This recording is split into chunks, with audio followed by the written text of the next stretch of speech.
We've got you covered all season long.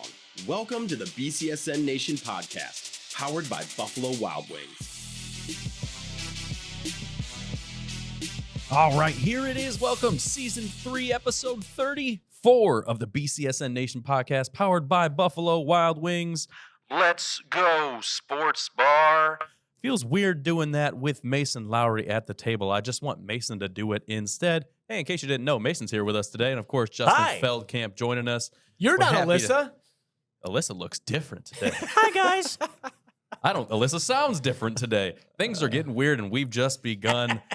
And speaking of weird, there's a weird situation that happens sometimes in high school softball and baseball, especially here in Northwest Ohio, because the weather is unforgiving. Whether it be weather or circumstance with scheduling, there's sometimes a balance of I might have a playoff game on Tuesday and a regular season final matchup on Thursday, and it's a tough balance when I think about it compared to football, compared to basketball, where regular season's done, I'm in playoff mode. Now all of a sudden you mix in, I got to play a regular season game after a playoff game. It gets a little bit funky. Yeah, it is distinctly baseball and distinctly softball as coaches, coaching staffs, players try to navigate it. And the preeminent thought that I have when this is proposed is for the postseason, for the playoffs, for the tournament, you go with your best pitchers for that. And then for the regular season, you figure it out. A couple weeks ago, I was talking to some baseball coaches, and they said, I asked them, hey, who's going to be a likely starter a couple days from now?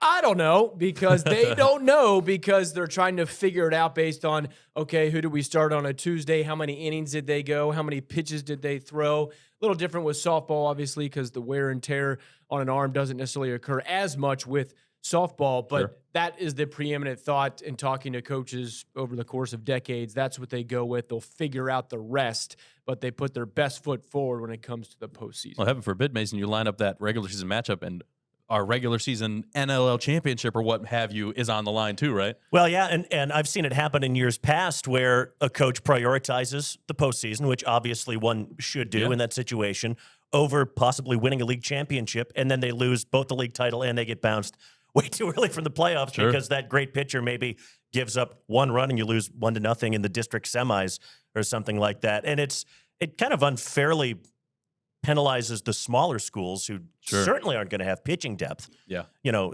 Division 1, 2, 3, you might have enough to get by, and you end up in those regular season games. You know, your starter's Johnny Holstaff, 7 pitchers, each throw an inning, and hopefully that, nobody throws too many pitches. They can go again the next day after that. It's one of those just little things that's kind of a drag. I'm going to give you, though, an out-of-the-box solution here for this. I'm all for it. And Justin's right to point out the lack of wear and tear in softball, so it doesn't affect softball too much. Right. Switch soccer and baseball. Play baseball in the fall when the weather's better. Soccer, even if it's cold, no soccer games are getting canceled because it's raining out. Field conditions are going to be okay. Generally, you're playing on turf.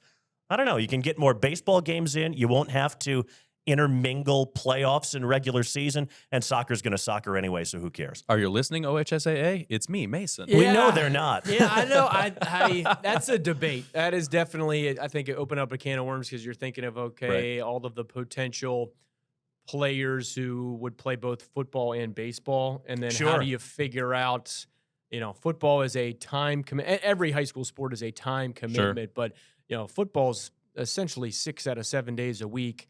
And then figuring out, okay, do I go to a baseball game versus there's no right answer there. Can it happen? No. Would it be neat to try? Maybe. Yeah. Experimental thoughts with Mason Lowry. Welcome to the podcast. If you haven't caught on, we're talking playoff softball today. Don't worry, we've got walleye playoffs coming and so much more, including our game of the week. Make sure you're here every single Wednesday for a brand new episode of the BCSN Nation podcast, anywhere you get your audio medium, Spotify, Amazon, Apple Podcasts, what have you, at bcsnnation.com/podcast, and follow at BCSN Sports on all your social medias. Now it's time for your new favorite segment. We've done it every single week now. Take note. Your news and noteworthy performances. We get you guys caught up over the last couple weeks. Mason, you're the guest. You can roll into this first. Aw. Oh, you're too kind. And it's so funny. I feel kind of at sea here because my own schedule in the spring means I don't get to see nearly as much high school stuff up close and personal as I would like. But I had the great privilege of doing round 2 between Perrysburg and Anthony Wayne softball last week. And Perrysburg gets talked about a ton, and usually It's Haley Griggs, right? I mean, she may be Ms. Softball in Ohio this year. She probably ought to be. Maddie 𝗦𝗫𝘶𝗀, though, Perrysburg's pitcher, has stepped up in a big way, replacing Mason Girard. The two are very similar in how they throw. She was phenomenal in that Anthony Wayne game in a couple of different respects. For one, unlike in baseball, softball's the kind of sport where you're rarely throwing pitches for strikes. Yeah. You're throwing pitches to entice swings and misses. There's so much movement on everything. Yeah. Not a whole lot hits the strike zone. She's got this absolutely insane changeup with movement that nobody, Anthony Wayne certainly couldn't, can figure out. And she is just peppering the zone with these changeups. And Anthony Wayne couldn't really do anything off of her.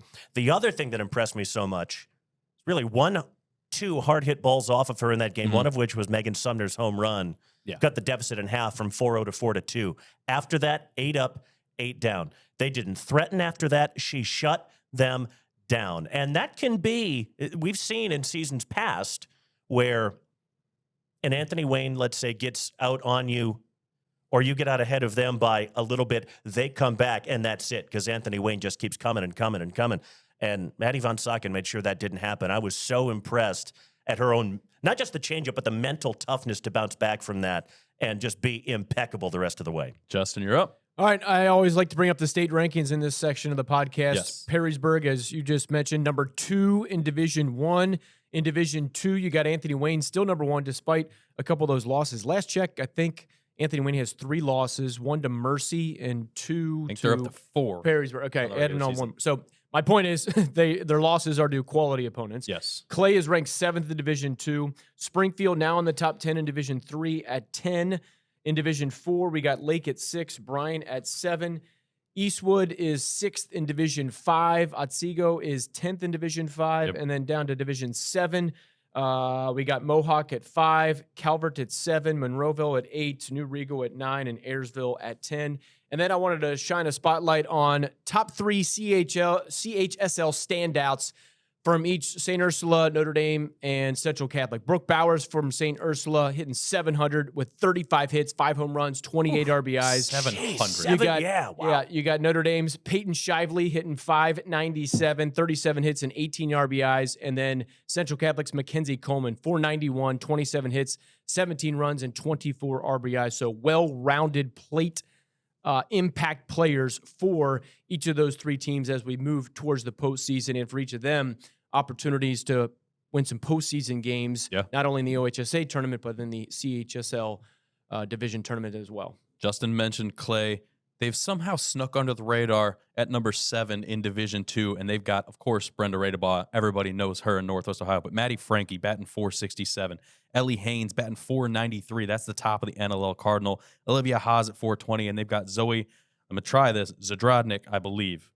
All right, if I butchered it, you let us know, and I'll issue my firm apology next week. It's a 3.04 ERA for her, 20 strikeouts on 23 innings pitched. They've got 10 games this season where they've scored 10 or more runs. So they're putting it together, getting it rolling at the right time. We'll see where they landed in the playoff picture, because that's where we're going right now. Time for playoffs.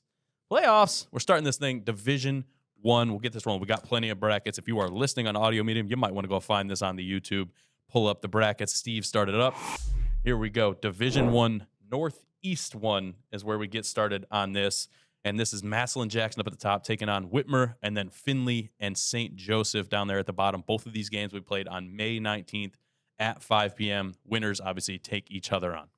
Yeah, I like a Findlay with a chance to win that first game. They're going to have their hands full, likely with Massillon Jackson. You never know at this time of the year. You know, all you got to have is a good hour and 38 minutes, and you could advance to the next round with an upset. But for Findlay, here's 3 players: Adeline Sprang, Davany Harris, and Lainey Oliver hitting 542, 500, and 491. Not 100% sure if Adeline Sprang plays multiple sports, but definitely Davany Harris, one of the star standout basketball players that surged through the airways, if you will, during the basketball season. And Lainey Oliver, a state champ on the wrestling mats. So for those 3 players, you want your best players to come up big in the postseason. That's 3 of them for the Trojans. Mason, you got anything to add, or you want to jump in on this next bracket? I'll jump in on the next one. All right, that's all right. So the next one up, this is the Northeast 3 Division 1 bracket. We got Mason's already talked about them a little bit. Perrysburg up at the top. They took on Euclid, or were supposed to take on Euclid. They advance on a forfeit, scheduling conflicts with Euclid, and then they will take on the winner of Monday, the 19th matchup, Kenston and Medina. Mason, I already know you're a Perrysburg fan. You talked about them already. Indeed. They're so complete.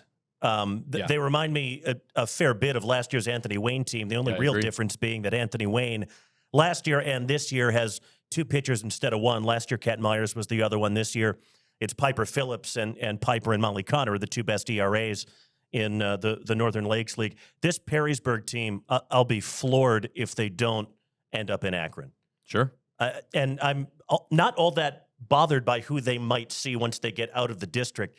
They are so good in so many ways. They have no weaknesses, and Ryan DeMars, just a fabulous tinkerer of a head coach. He is he's the head coach equivalent of a mechanic that just can't stop tweaking with his vehicles and constantly making them 1% better. The way he can move players up and down the lineup depending on the opponents. You can have Yesenia Yu hitting leadoff or second or fourth or fifth to try and reset the lineup. Yeah. He will do what he has to do to get a win over different opponents. And I love this Perrysburg team making a really deep run. And there's nothing you can throw right at Coach DeMars that he hasn't seen before to kind of throw him off his rhythm. We'll slide to the next one, Division II Northwest 1. We got plenty of them to get through. Here we go. Clay and Start will take each other on. This one all in Northwest Ohio. Don't you worry. And then Northview, St. Ursula there at the bottom. Both of these games May 20th at 4 and 6 p.m. Justin? Yeah, I think 3 out of these 4 could win it. I would say Clay, Northview, and St. Ursula. I think a lot of potentially really good matchups here. I would say Clay is my slight favorite as the 2 seed. Yeah. But when you see these seedings here with 2 and 7 facing each other, 3 and 6, it's not an NCAA tournament 16 versus a 1 type of deal. Yeah. So focusing on the pitchers here, you already mentioned Zoe Zarodnik, 3.04 ERA for Clay. Northview's Kennedy Omi and Caitlin Eckel kind of both getting equal reps in the circle. And then Brooke Bowers, we mentioned her hitting prowess, but she's also doing pretty darn well at the plate as well, in the circle as well. So I think that those 4 pitchers are going to impact this bracket big time. Winners take each other on Friday the 23rd. Now we'll slide the next part of Division II. This is the Northwest 2 district. And you got Anthony Wayne sitting alone with the bye in the first round. And then the winner of Southview and Fremont Ross will head up to take on the Generals. Yeah, I mean, that Anthony Wayne team, and we kind of touched on it already, they have to win with pitching because it's not the typical offensive onslaught we're used to seeing. They lost so much from last year.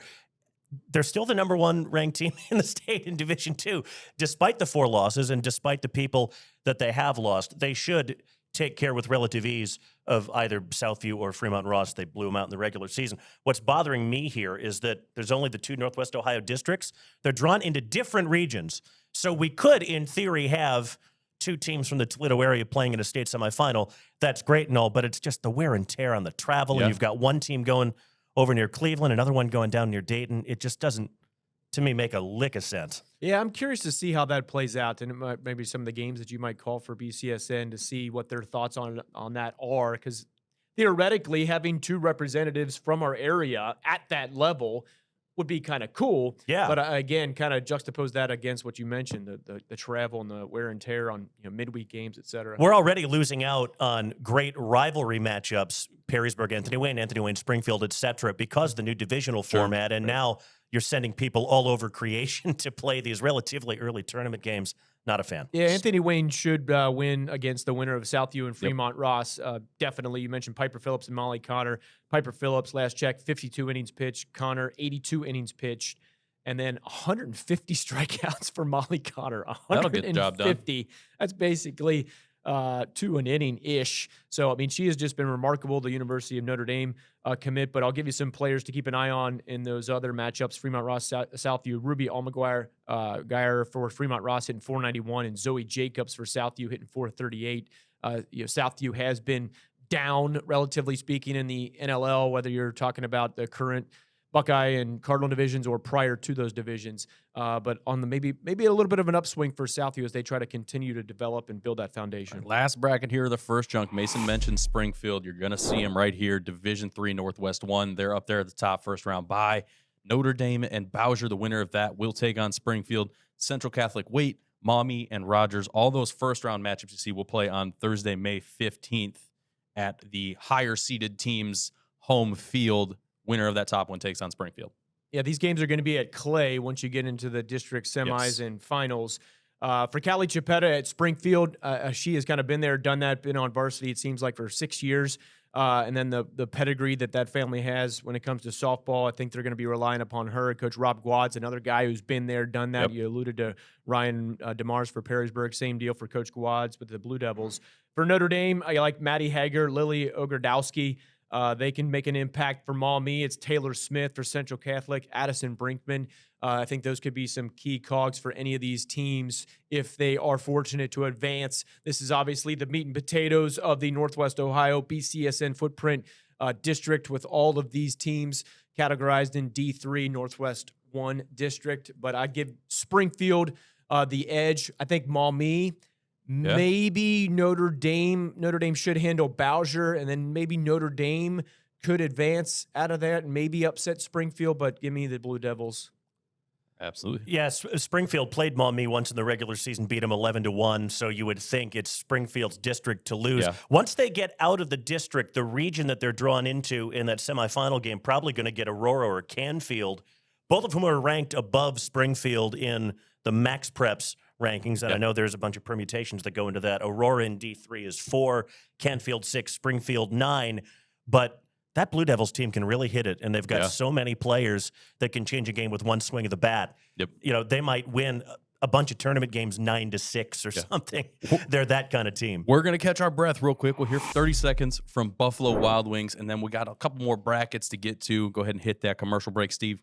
Buffalo Wild Wings, buy one, get one free. Boneless Thursdays saved me so much cash. I can finally do everything I've ever wanted in life, like skydiving. You ready? No, this was a mistake, a huge mistake. I want to go back. I want to go back. Go, go, go! Ah! Yeah, I'll probably just use the money I saved to get more buy one, get one free boneless wings at B-Dubs. No brainer. Buffalo Wild Wings. Let's go sports bar. At participating locations, not valid with other offers or discounts. See website or app for details. Pull your chute. Enjoy the view. We got more brackets to look at. Steve, hit the first one. We'll kick back up in Division 3.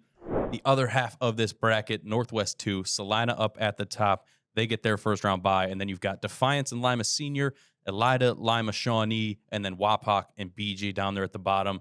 BG looking to make a little upset here. All those games, again, first round will be played on May 15th at the higher teams home field. Tough draw for Bowling Green, I think, in this. A lot of south of Northwest Ohio teams in this district with perennial powers. You got Elida and Salina there, the top 2 seeds. It's going to be tough for them to get through there. But BG, Hannah Yarger hitting 357. Zoe Zimes, whatever her last name is, she gets it done for the Bobcats, hitting 356. Zoe getting the job done for them. So they got a chance in that 4-5 seed matchup and then likely facing Elida. All right, we'll slide over Division 4 now. Northwest 1. Bryan, you see him at the top seed there. Justin mentioned the state ranking earlier. Lima Bath Van Wert, Napoleon, Wauseon, St. Mary's, Kenton. Napoleon at the 2 seed there, looking for a good chance to run up against Bryan. And, you know, with both Napoleon and Bowling Green in the previous bracket that we looked at, remember, this is a Napoleon team that beat Anthony Wayne in the regular season, which is 4-2, one of the more shocking results of the season to this point, I think. Never underestimate when the smaller NLL schools step out of the conference come tournament time. We see it so often. With Napoleon in football, in basketball. Absolutely. Napoleon football, a 5-5 regular season, and they're capable of winning 2 or 3 tournament games like that. It could happen again because, with all due respect to the Wauseons and Lima Baths, etc., when you've dealt with the gauntlet that is the state Anthony Wayne, powers. Springfield, Clay, Perrysburg, you're not fazed by any of those other schools. Yeah, quick note here. Prediction, Bryan and Napoleon will be in the district finals. You got Ariana Kiesling hitting 400. She's also the main pitcher for the Wildcats. Addie Thompson hitting 382. Bryan, however, counters with Thea Staten, an NC State commit. How about this? 0.39 ERA. Pretty good. 207 strikeouts. Good grief. That's a lot to contend with. We'll slide to the other side of Division 4 here while we take in those statistics. This one, a little goofy. You got advancing seeds at the top and bottom halves of the brackets. Some of these games have already been played. Rossford beating Perkins on Tuesday. They'll take on Lake on next Tuesday, 1 week later. And then at the top, Genoa and Bellevue started to play. rain delay. They'll finish that thing up Thursday the 15th, and then the winner of that will get Clyde. Clyde should win, I think, in this one. Solid win by Rossford. Going on the road, getting a win there. Lake will be difficult to contend with. You got that NBC versus NBC matchup. Same deal with Genoa. So kind of besides Clyde, we could see a number of teams in that championship, I think. All right, we'll slide one more. Here we go, Division 5. Eastwood, the number 1 seed up at the top, similar to the last bracket. Swanton and Evergreen. And then you've got Archbold Delta. Winners of those will take on 𝗦𝗫𝗶𝗴𝗵𝘁𝗹𝘆. And those games will be played Wednesday, the 14th, those first-round games to advance to the second round. The NBC is kind of like a small school NLL in the sense that there are so many really strong programs in there. If you're in the top 2 or 3 in the Northern Buckeye Conference, you will have absolutely earned that. And Eastwood 𝗦𝗫𝗶𝗴𝗵𝘁𝗹𝘆 should be the matchup in that district final. Yeah, these matchups right here in the district, it's always interesting to see because it's essentially fighting for NBC and NWAL supremacy. Yeah. You see this all the time in the basketball districts. And with these teams, top 2 seeds, Eastwood and 𝗦𝗫𝗶𝗴𝗵𝘁𝗹𝘆, you got Addie Bowie for Eastwood hitting 473, Ali Hoffman for 𝗦𝗫𝗶𝗴𝗵𝘁𝗆𝗆 hitting 411. Then the 3 through 6 seeds, similar to what I've said about the other brackets, any of these teams I think could reach the district championship. For Archbold, Dayton Bosco, Swanton, Alexa Faber, Evergreen, Ava Bakulik, and Delta, Laney Bilek.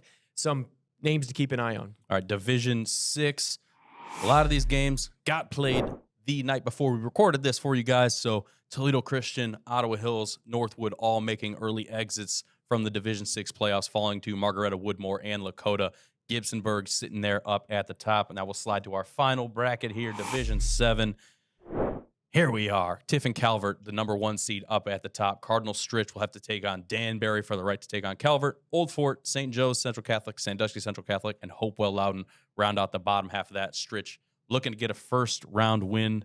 Justin, you got any names to throw at me for Stritch before we get out? Mackenzie Kinney hitting 632 and Cadence Gurich 628 for Stritch. But they're going to have their hands full against Danbury. I'm just glad Stritch is back because they had to take a pause for a year because they didn't have enough players, and the Stritch softball players ended up being spread all over the Toledo area going to their home schools. I'm just so happy they've got a team again. Coach Espinoza, a really good dude. There's your brackets. We barely had enough time in the show for it all. It's time for our clip of the week, brought to you by Renewal by Anderson. Go, Steve.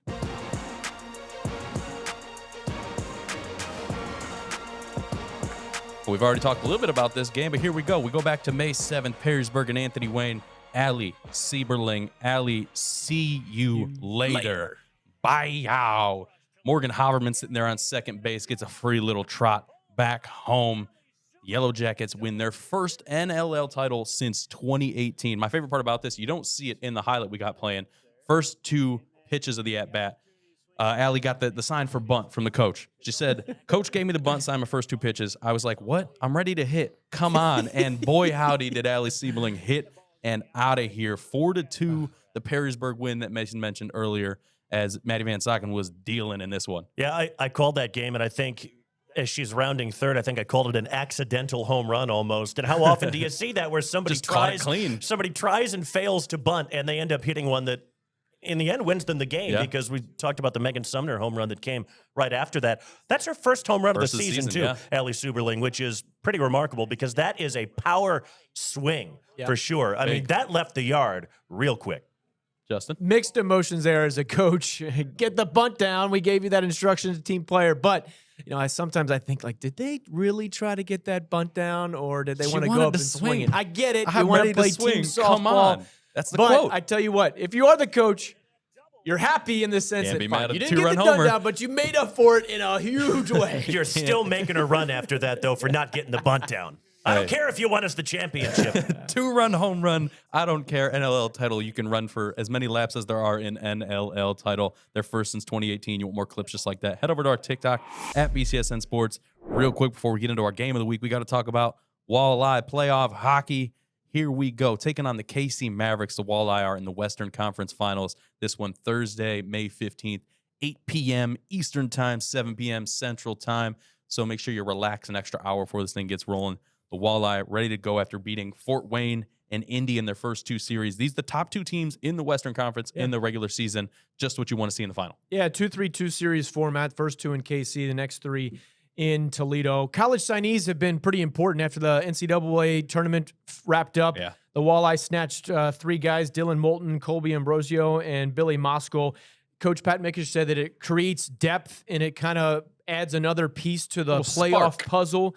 And he said you want to be able to play 4 lines, and you don't want to have a huge drop off as you go from 2 to 3 or 3 to 4 as you get your main 2 lines some needed rest on the bench. But Jan Bredner and Carter Geilander, the 2 goalies, you kind of as a fan, do you want to go with one or do you like the 2-man rotation? So far, so good. But Casey's got a great goalie as well. Jack LaFontaine, 8-0. Yeah, both Geilander and Bednar 4-1 so far this season in the playoffs. Jack LaFontaine, you mentioned, 8-2 with a 95% save percentage. It's going to be tough to get goals past him. Make sure you check that one out right here on BCSN. Now it's time for Game of the Week, brought to you by Dunn Chevy in Oregon.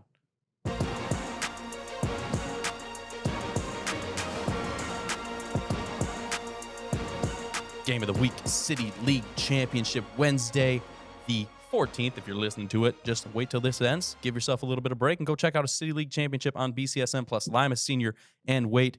Justin, we won't bring up that your start pick at the beginning of the season is not in this game. Somewhere in California, Alyssa cheering that Wait is playing this one. Right. Yeah, that was her pick in the preseason, the Wait Indians, to get it done under Coach Lindsey Barton in her 7th year. And hats off to them. They've gotten the job done. They got Gabby Foudy, Anaya Aldana, and Krista Hamilton hitting .412, .342, and .333. The bulk of their offensive output coming from those 3 ladies. They're getting the job done. Lima Senior, undefeated in regular season play within the City League. So based on the regular season and then the City League semifinals, the quote-unquote right teams are here. They advanced to the Wednesday 5 o'clock matchup at Scott Park.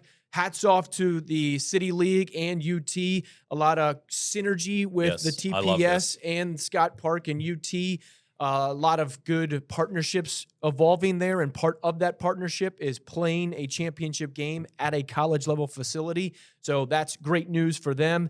And Wait will have their hands full, I think, with Lima Seniors. We've seen in a number of sports, Mason, since Lima joined the City League to the north from where they come down I-75. Lima Senior has made an impact. They've been pretty darn loud and made some noise in a variety of sports. They absolutely have. They ruled Wait when they played in the regular season.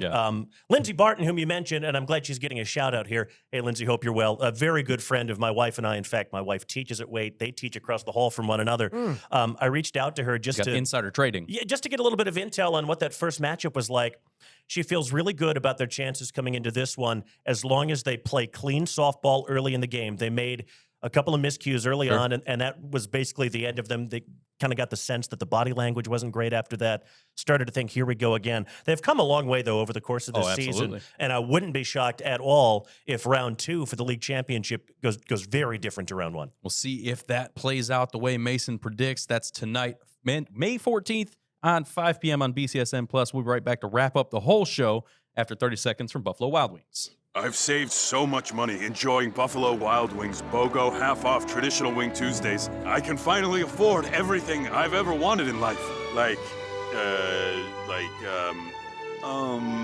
Wings. All I ever wanted was more wings. So yeah, buy one, get one half-off traditional wings is the perfect deal for me and my lifetime yearnings. I value it more than literally anything. Buffalo Wild Wings. Let's go sports bar. At participating locations, not valid with other offers or discounts. See website or app for details. Let's go games list. Steve, let me see the Midas games list. Packed with action as we go. We talked about the City League Championships, baseball and softball, both going on at Scott Park on Wednesday, 5 p.m. on the BCSN Plus app.